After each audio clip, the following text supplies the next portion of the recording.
थोडा डोळा लागला, पण मणीचं फुटकं नशीब. तिला स्वप्नात आजोबांचा भयानक टायगर कुत्रा दिसला. तो तिच्यावर दात विचकावीत रागात भुंकतो आहे. थांब, आता तुला कशी मज्जा दाखवतो मी, असं म्हणून मणी मांजरचा पाठलाग करतो आहे.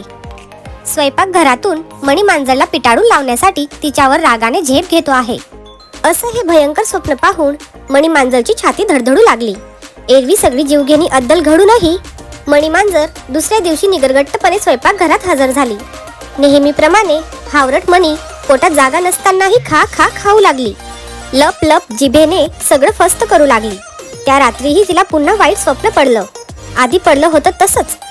दुसरा दिवस उजडला. हावरट मणी मांजर आपल्या नेहमीच्या खादाड सवयीने सकाळी सकाळी स्वयंपाकघरात घुसणार तेवढ्यात मणी मांजरीला टायगर कुत्रा स्वयंपाकघराच्या दारात राखण करत असलेला दिसला. मणी माऊची काय टायगर समोर असताना स्वयंपाकघरात घुसून